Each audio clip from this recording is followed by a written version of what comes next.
Bonjour. Alors, dans cette vidéo, nous allons voir comment faire des vérifications. La vérification, dans ce cas-ci, nous allons voir la vérification de la distance entre deux trous. On peut demander à Katia de faire toutes sortes de vérifications pour nous. Comme ça, on peut vérifier certains concepts. Dans ce cas-ci, par exemple, je ne veux pas que deux trous ne soient plus proches que 100 millimètres l'un par rapport à l'autre pour une raison quelconque. Donc, ce qu'on va faire à ce moment-là, nous allons créer la vérification premièrement. Deuxièmement, nous allons insérer la formule. Pour pouvoir créer la formule, il faut créer, dans ce cas, c'est une mesure. Donc, on va sélectionner la fonction de mesure. On va ensuite sélectionner les éléments géométriques qu'on veut mesurer. Puis ensuite de ça, on veut donner le critère qui est à mesurer. Et enfin, bien sûr, on va tester le tout. Donc, voici ce que j'ai créé. Tout simplement une plaque avec deux trous. C'est aussi simple que ça. La distance, je crois que c'est 300 millimètres de large par 200 de haut. C'est pas très important. Tant qu'elle est assez longue pour pouvoir créer des trous à plus de 100 millimètres l'un par rapport à l'autre. Bien sûr, je vais dans mon atelier Knowledge Advisor. Si vous ne vous souvenez pas comment y aller, on va dans Gestion des connaissances, ici, Knowledge Advisor. Et lorsqu'on a trouvé notre Knowledge Advisor, la vérification, c'est celui avec un crochet juste ici. Donc, si nous cliquons sur vérification, il va bien sûr nous demander de le nommer. Donc, on peut le nommer distance, par exemple, distance entre deux trous. Je dis OK et il m'ouvre une fenêtre. Vous remarquez que cette fenêtre ressemble beaucoup à celle des règles. Donc, c'est très similaire, mais il y a des petites différences là-dedans. La première chose qui arrive, c'est qu'on ne peut pas vraiment donner d'ordre. Donc, ce n'est que des vérifications. On ne peut pas dire fais ceci ou fais cela. C'est juste vérifier. Qu'est-ce que je veux vérifier? C'est la mesure, comme j'ai dit, entre le trou 1 et le trou 2. Je veux savoir si cette mesure-là est plus grande ou non, plus grande que 100 millimètres. Donc, la mesure, je vais aller dans mon dictionnaire ici, et si je descends, je vais trouver des mesures à cet endroit-ci, à ne pas confondre avec mesure de pièce. Donc, quel type de mesure que je veux? Bien, je veux une distance. OK? Je veux la distance. En double-cliquant, vous pouvez déjà lire ici que la distance, ça va me demander une géométrie et ça va me donner une longueur. Donc, la réponse, c'est une longueur. Donc, millimètres, pouces, peu importe. Donc, je vais double-cliquer ici pour que ça affiche en haut. Donc là, il m'a écrit distance. À la première position, il veut savoir qu'est-ce que je veux. Bien, ce que je veux la distance entre le trou qui est ici. Si je clique sur le trou, il me donne ici les options. J'ai toutes sortes d'options.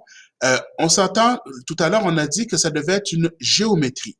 Donc, un paramètre nommé, une longueur, ce n'est pas une géométrie. Un angle, ce n'est pas une géométrie. Booléen, ce n'est pas une géométrie. La seule géométrie que j'ai de disponible dans ma liste ici, c'est le point.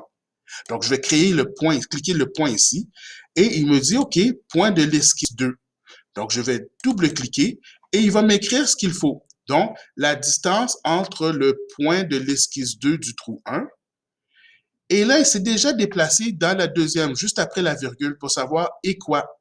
Et je veux vérifier avec le second trou, celui qui est ici. Donc, je vais sélectionner dans l'arbre. Encore une fois, je veux une géométrie. La seule géométrie, c'est le point qui est ici. Je double-clique. Donc, la distance entre ce trou-là et ce trou-là, qu'est-ce que je veux? Bien, comme j'ai dit, je veux qu'elle soit supérieure à 100 millimètres. Donc, je vais aller dans les opérateurs ici et je vais choisir supérieur qui est ici. Je vais double-cliquer et je vais pouvoir entrer 100 et je veux des millimètres. Je peux soit le taper millimètres ou aller chercher dans mes unités millimètres ici. Je veux vérifier que la distance est plus supérieure à 100 millimètres. Je vais faire une vérification ici. Cet outil-là, je ne vous en ai pas parlé dans les autres vidéos, mais c'est pour vérifier s'il y a une erreur dans la formule. Et si c'est le cas, il va arrêter au niveau de l'erreur. Donc, quand je clique dessus, il n'y a rien. À vrai dire, si vous regardez dans le bas de l'écran ici, ça me dit qu'il n'y a pas d'erreur de syntaxe. Donc, comme il n'y a pas d'erreur de syntaxe, je suis content. Je vais dire OK à cet endroit-ci. Il me donne un petit message ici pour me dire que, et en passant, ce n'est pas paramétré. C'est-à-dire que le 100 millimètres est une constante. Donc, c'est pas quelque chose qui va se mettre à jour. Est-ce que c'est correct? Ben oui, c'est correct. Ça, ce soit correct. Ça se peut que ce ne soit pas paramétré. Puis, je regarde ici, la distance présentement, elle est supérieure à 100 mm. En vrai dire, si je veux la mesurer, je peux aller dans mon Part Design, chercher mon outil de mesure qui se trouve ici.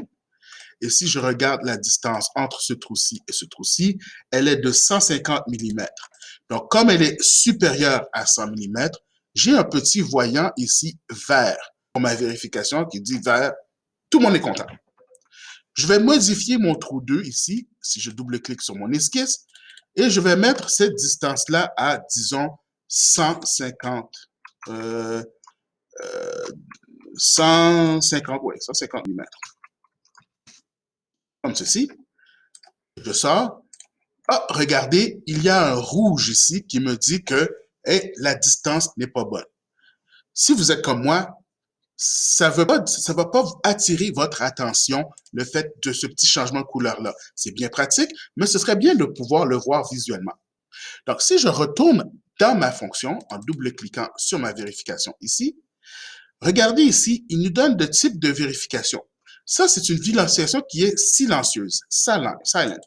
On a d'autres types de vérification.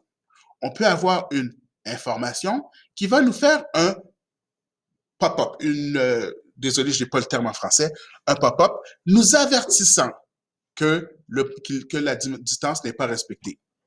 Et il y a un warning qui, lui, non seulement va nous avertir, mais va nous arrêter. Donc, essayons avec l'information comme ceci. Donc, je vais encore une fois changer la distance ici pour mon trou 2. Je vais la mettre à 250, comme ceci. Je dis OK, tout va bien, tout le monde est content, j'ai un vert. Je reviens ici, je vais mettre cette fois-ci 175 à cet endroit-ci, 75. Je fais ceci, je dis OK. Oh, il me donne un avertissement. Attention, la distance entre deux trous n'est pas valide. OK. Je retourne encore, je vais faire un annuler pour revenir en arrière. On va modifier encore une dernière fois notre fonction et à la place d'information, on va mettre warning, qui est un avertissement. Et je dis OK. Et je vais revenir changer encore une fois la distance entre mes deux trous. Je vais la mettre à 180 à cet endroit-ci. Je dis OK. Et il me donne un avertissement comme ça, il me dit que c'est pas bon. À vrai dire, non, il me laisse continuer quand même, mais il m'a averti que c'était un warning et non pas une information. Donc, le triangle, je crois que c'est juste une question d'apparence, le triangle. Donc, j'espère que vous avez apprécié cette vidéo-là sur comment faire pour faire les